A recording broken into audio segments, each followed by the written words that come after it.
The National Broadcasting Company presents The Adventures of Sam Spade, Detective. Sam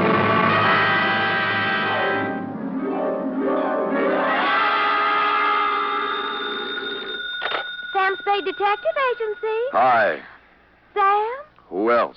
Did you wind it up, Sam? Is it all over? If you're talking about the usual happy ending with the villains dead and buried and the lovers joining hands while the camera does a slow fade, it is not all over, sweetheart. What do you mean, Sam? The villains in this piece are for real, still doing business at the same old stand from one end of the country to the other. Oh, Sam, you sound so grim. Only because I have a grim tale to tell, little one. So warn all within earshot that if they seek bluebirds of happiness, sweetness and light, and love conquers all, to try another detective. Because even now I am on my way with something that might butt into your sleep for the next few days. To wit, my report on the Denny Shane caper.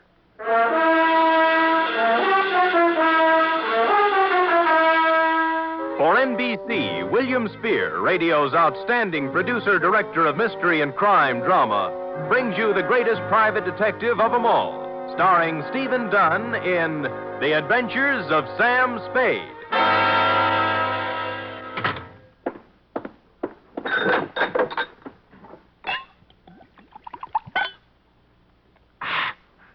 Effie! Sam? Yeah. Oh, I'm sorry, Sam. I didn't hear you come in. Ooh. Oh, tired, Sam? Yeah. You look pale.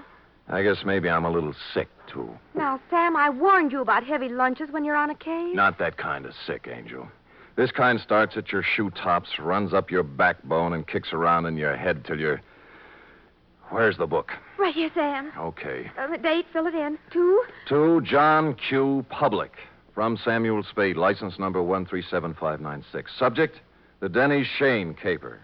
Dear John Q. She was sprawled in the corner chair when I got back from lunch. A kid of 16 or so, complete with bobby socks, hair ribbons, and shoulder bag. The kind you see every afternoon in the drugstore near the high school, making jive talk over a soda. But she looked up as I walked in, and the eyes didn't look like jive talk at all. There was trouble in them. You're Mr. Spade? Yep. The detective? Well, according to some people. Fine. I need a detective. You're sure now? Mm-hmm. Positive. What would you be doing with a detective? Your ad in the classified section said you find people.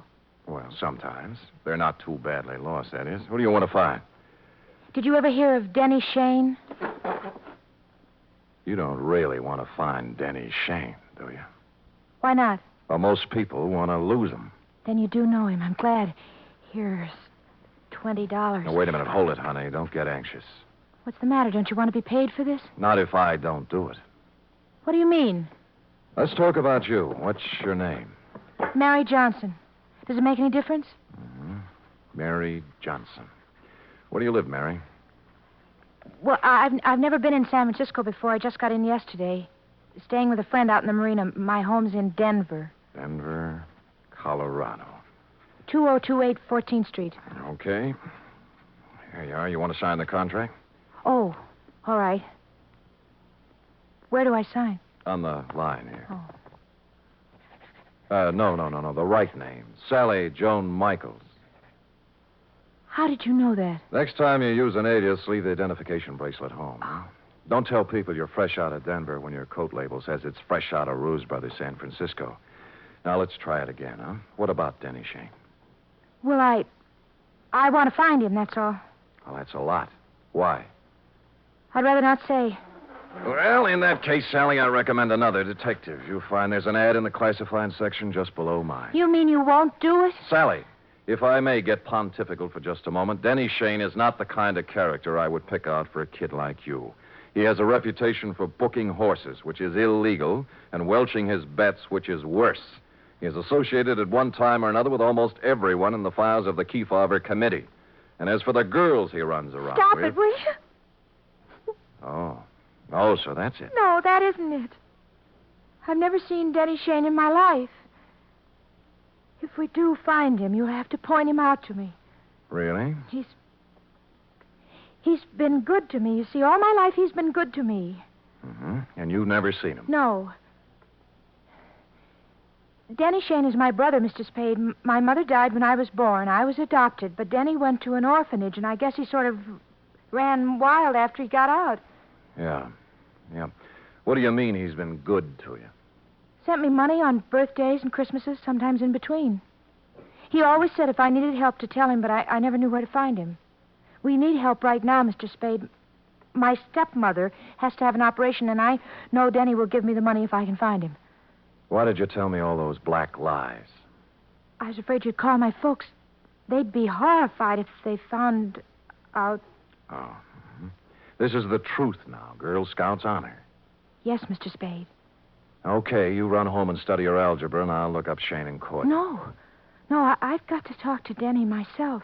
You're sure you want to come along? Oh, yes. Okay, but I'm going to have to leave you outside while I talk to his friends. Let's go.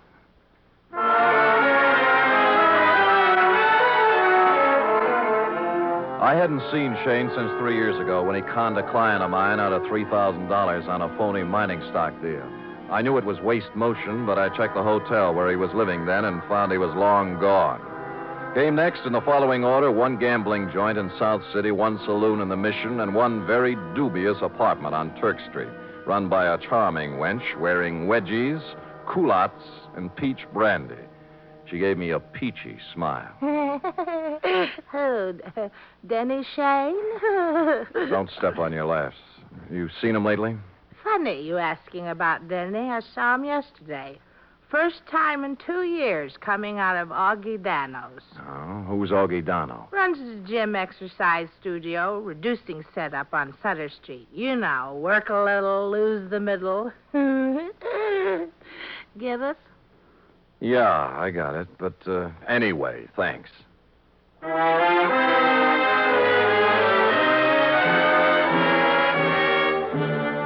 So we took off for Augie Dano's. We'd been together 2.5 hours so far and exchanged maybe 2.5 sentences. She just sit quietly in her corner of the cab with her hands folded on her lap, looking straight ahead. Sally. Hey. Oh, What's the matter, honey? nothing. Oh, now, come on. You can tell your Uncle Sammy something's eating you. Now, what is it? I told you. You're sure it has nothing to do with Denny and you? We settled that. I don't know, did we? You know, I got an ache in my bad knee. Is that good? Nope. I only get it when things are going sour on me. Well, here's Augie Dano's. Come on, you can go in, too. This place looks respectable for a change. The gold lettering on the door said Augustine Dano, Masseur, Scientific Reducing. And inside was an expensive-looking reception room with birch paneling, potted palms, and antique leather chairs, into one of which I stored Sally while I made bold to enter a door at the rear marked private. Oh, now there. Look what you made me do. I am sorry. Oh, dear me, you should be. My best perfume all over the... I'm sorry. I didn't mean to slam the door, lady. The draft. This is a private office, sir. There is a button outside clearly marked ring and wait. That I did not see, and once again, I am so sorry about spilling the perfume. Oh, my. Toujours my regret. TV. $12 an ounce. Well, I regret TV, too. Now, look, how about announcing me to the professor? Well, now, if you mean Mr. Dano, he's quite busy with another... Mr. Rudnick, if the envelopes are ready, Oh, who's this? You've got me. My name's Spade. Spade? Spade. The detective? Yeah. Detective? Oh, what Just a minute, Miss Rudnick. Would you have your nerve barging in like that? I thought you were a client. All right, Miss Rudnick. All right, here. Well... 4 bits. Now, buy yourself another quart. Well, I never. This I can believe. Well, what do you want, Spade? I'm looking for Denny Shane. Someone saw him walk out of here yesterday. Shane? That's right. Well, what's the matter? Some trouble or something? No. His kid sister's trying to look him up. Oh. That's funny. What? Well, that someone saw him coming out of here. I'd never heard of the guy. Of course, we got people in here all the time, salesmen, agents, friends of clients, But no Shane. Not that I know of. What's he look like? Oh, about my height, blue eyes, pale complexion, too thin to be coming here as a customer.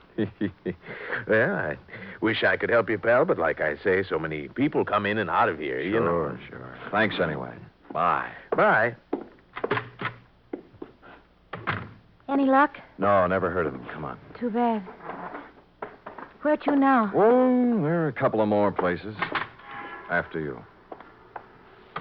Cab's gone. Well, I told him not to wait. I thought we might have something to eat across the street. I'm not hungry, thanks. Look, you better call your parents. No, don't. I told him I was spending the night with a girlfriend so they wouldn't worry. That's another big black lie. Look, I'm tired of playing this way. I want it all. I told you. You're eating your heart out over something, and it's not Mama's operation. Now, it's something bigger, and it hurts worse. And don't tell me any different because it's written all over your face. Please don't ask me any more, please. Oh, skip it. Where's the cab? Don't take me home. That's just where you're going, honey. Well, What's the matter? look, coming up the street. Is that... Yeah, Denny Shane. You're sure? Of course I'm sure. I've got to be positive. I'll prove it to you. Denny? See? Yes. Denny, come here a minute. Oh, Sam Spade, isn't it? Yeah. Well, you recognize the kid? No. She's your little sister. Sister? What are you talking about? I haven't...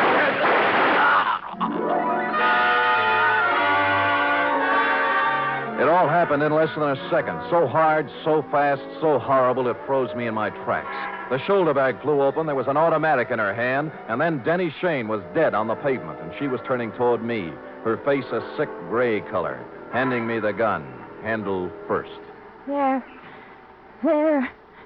It's done now. You can take me to the police.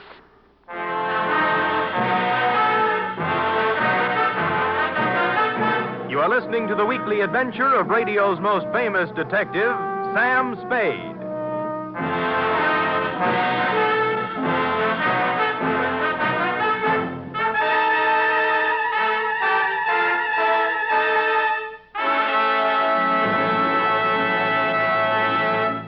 Three chimes mean good times on NBC. Whether it's comedy, music, or drama you're after, you'll find it on The Big Show this Sunday. The dynamic Tallulah is your hostess, and her guests include Fred Allen, Jimmy Durante, Vivian Blaine, Jane Morgan, and Rudy Valley. You're invited every Sunday to The Big Show. And this Sunday also brings you a 1-hour adaptation of F. Scott Fitzgerald's exciting novel, This Side of Paradise, presented by Theater Guild on the Air and starring Richard Widmark and Nina Foch.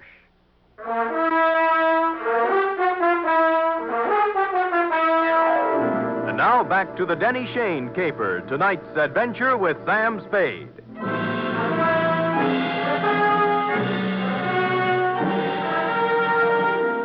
I won't try to give you the play-by-play for the hour following the shots on Sutter Street because I was in no shape to remember things in sequence.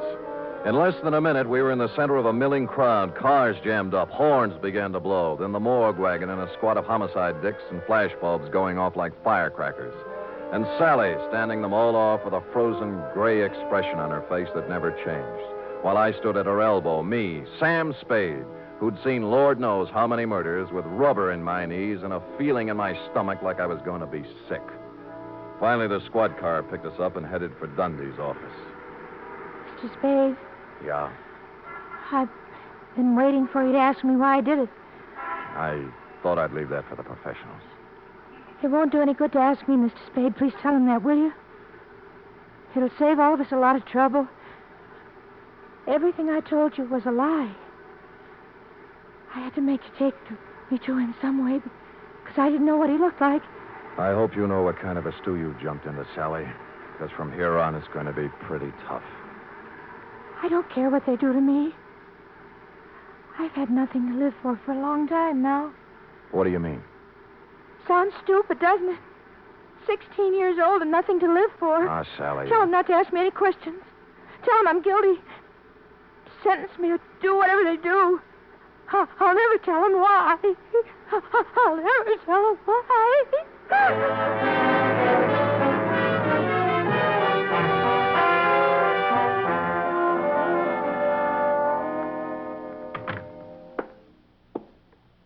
Give me a cigarette, Sam.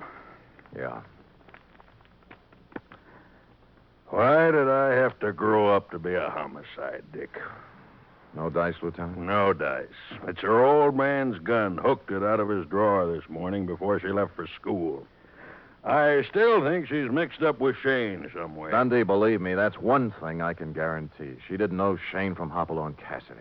Well, I'm only falling back on the standard answer to this kind of a clam bake, Sam. This is not a standard clam bake. You're telling me. You know, Sam, it kind of scares you. What the Sam hell's happening to our kids? A 16-year-old girl still in high school walking up to someone on the street? Shut up, Dundee. Oh, I'm sorry. It's got me, too. She's resting on the couch in there. Stick around till I get back. I gotta go down and wait for her folks.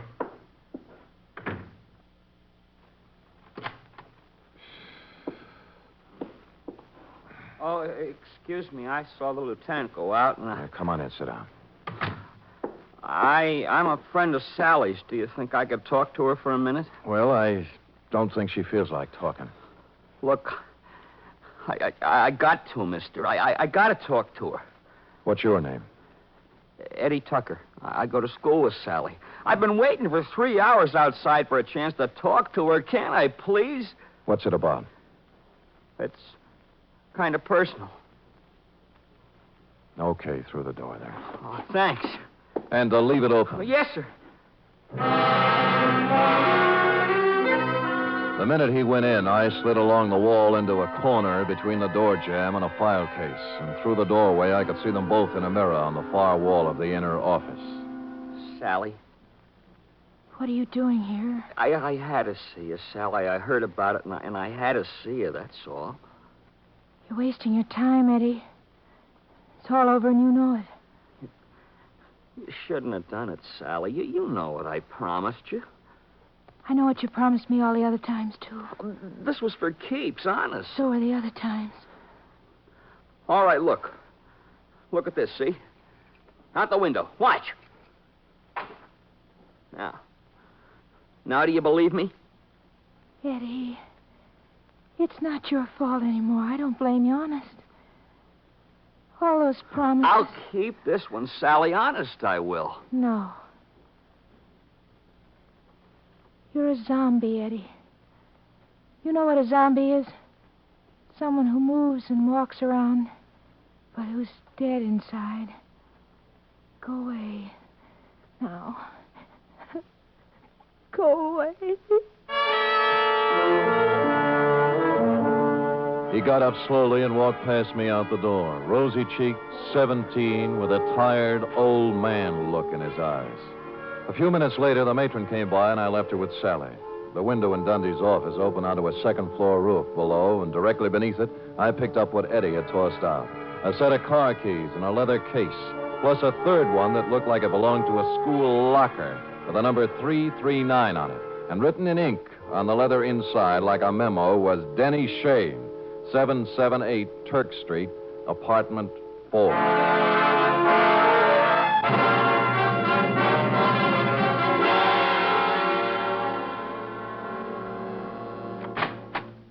Hello, kids. Oh, well, it's you again. Yeah. Well, hold it, Jack. Aren't you going to wait for an invitation? You done me wrong this morning, honey. About Denny? Yeah. Said you hadn't seen him in 2 years. I told you about Augie Dunne, didn't I? Anyone told you about Denny Shane? No great loss. Pax for biscuit. Oh, would you like a drink? Thank you, no. Now, what about... I had it coming to him sooner or later. Never made an honest buck in his life. How did he have it coming to him? Like he got it, like they all get it. What was his racket? Numbers. You know how it works? You buy a number Yeah. How do you know all this?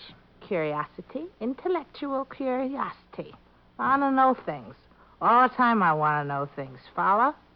So one day, when Denny leaves his suit to be cleaned and I find a book in his pocket, I ask the questions in What book? His numbers book, stupid. What's that? Oh, you know, with the names and numbers of all his customers. You wouldn't know where it is, would you? Oh, perhaps. Oh, yes. How does $5 look? Bourbon is awful high. Yeah, you probably drink it straight. 10. Better. Come on. I think it's in his top drawer. Let me see now. Pies. There you are. That little black book. See? All the names, all the numbers.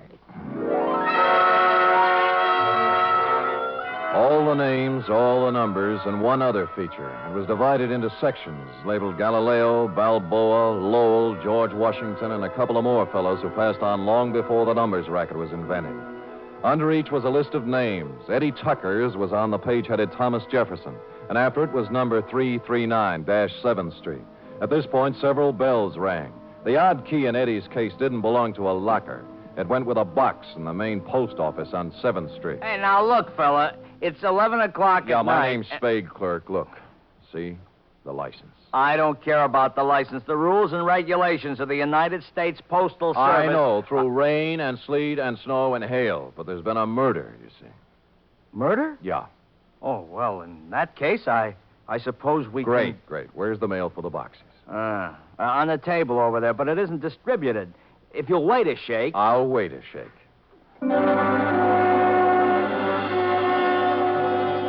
It took more than a shake, but we got to it just before midnight. A scented envelope it was, addressed simply to Eddie Tucker, Box 339. And in it was the answer to everything. The tired old man eyes on the kid Eddie, the zombie. And Sally, who figured her life was over at 16 because Eddie was through.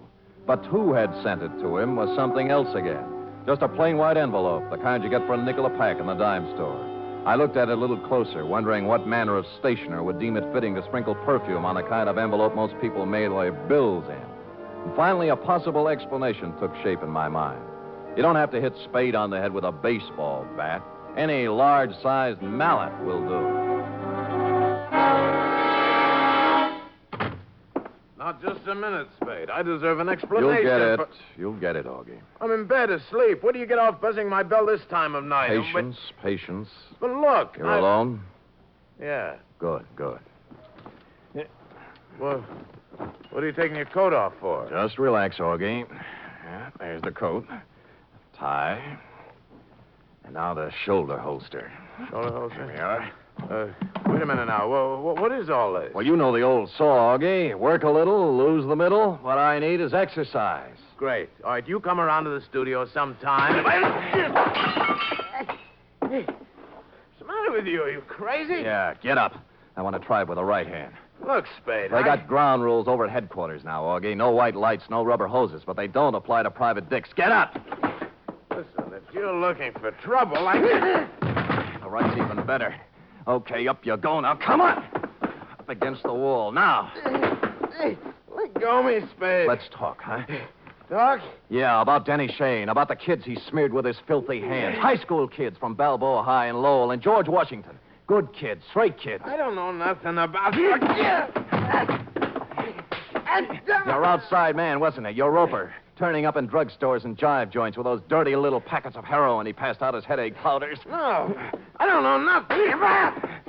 So he got him hooked hard, huh? Hey, there was no more, and then they got a mailbox number and a key. Then they raised money any way they could. I got nothing to do with it. My studio. Yeah, your studio's a front. Does the dame down there know what's in those envelopes she mails every day, or does she think they're statements? Come on, talk, Donald. Talk! Talk!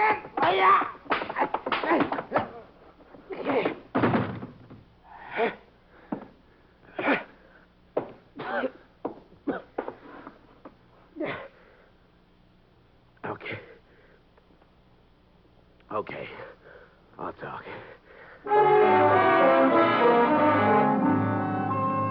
Which he did, a full hour's worth in Dundee's office, and a harrowing tale it was. I felt like printing up 1 million copies and mailing it out to every father and mother in the country.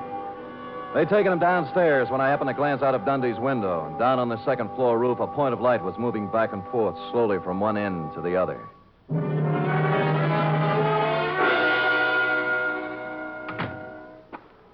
Eddie. Where are they? Where are those keys? I've got to have them. Here. What? Oh, Thanks. My car. I couldn't get home in my car, you see. You don't need to without kid keys. me, Eddie. I know all about it. Oh. I can't do anything about myself, Mr. Spade. I'm helpless. What she said. Zombie. You're not helpless. You can't handle it alone, maybe, but you're not helpless. Other guys have licked it, and you can, too, if you want it bad enough. I want you. Honest. Good, that's all you need. And we'll take care of the rest. Let's go, huh?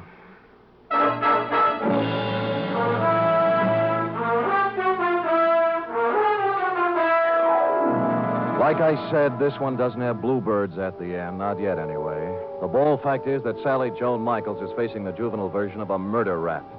However, the best criminal lawyer in town has volunteered to defend her, and the state will be represented by the most half-hearted prosecution that ever set foot in the courtroom. Eddie Tucker's entering a sanitarium tomorrow, making him luckier than some of the other kids in that little black book. What about yours, John Q? Period. End of report. Well? Oh, I don't know what to say, Sam. I feel so awful. I guess I'd better not make any comments at all. Me too, sweetheart. Let us lose ourselves in our work. Me in this cheap novel you were reading, and you in the merry chatter of that 1906 model Oliver. Scoot.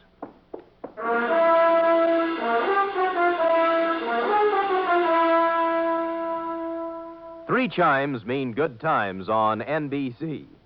This Sunday, there's fun for you with two delightful families, the Blandings and the Harrises. Mr. and Mrs. Blanding stars Cary Grant and Betsy Drake as the troubled but proud owners of the famous Dream House. And the Phil Harris Alice Faye Show brings you Phil and Alice, plus Brother William, darling child Julius, and the ever-present Frankie Remley.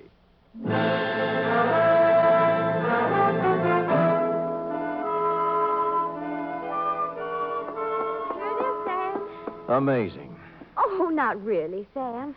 There's nothing amazing about... Don't sell yourself short now. Well, I'm just a plain garden variety secretary, Sam. Look at that. Immaculate. Not a mistake. Oh, Sam. And in 26 seconds flat, in just the time it took that man to read a short announcement, you type out 5 copies of a 28-page report. In my book, that is amazing. All right, I admit it, Sam. I'm amazing. Good, good. And another thing. What's that? I'm hungry. Oh. And tonight is sauerbraten night at Schroeder's, and Max Nishi's letting girls in now. Cherub, as you may have gathered, I didn't collect a fee off this one. Oh, but Sam, I still have $10 you gave me last week to cover my back salary from 6 weeks before that. So we really... Schroeder's it is, yes. Let me go home and put on my other shirt. And I'll get my sauerbraten hat. Good night, Sam. Good night, sweetheart. She is amazing.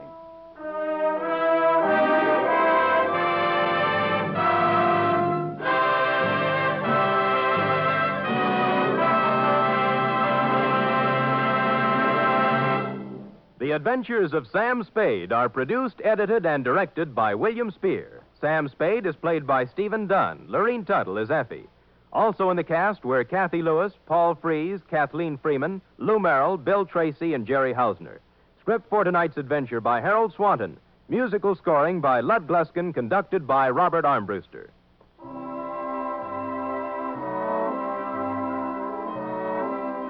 Join us again next week, same time, for another adventure with Sam Spade.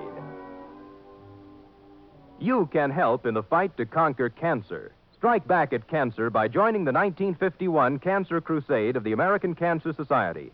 Help science help you. Give generously to your local unit by mailing your contribution to Cancer, care of your local post office. Cancer is a major problem, and the fight against it deserves major support. Laugh with the magnificent Montague and Duffy's Tavern each Friday on NBC.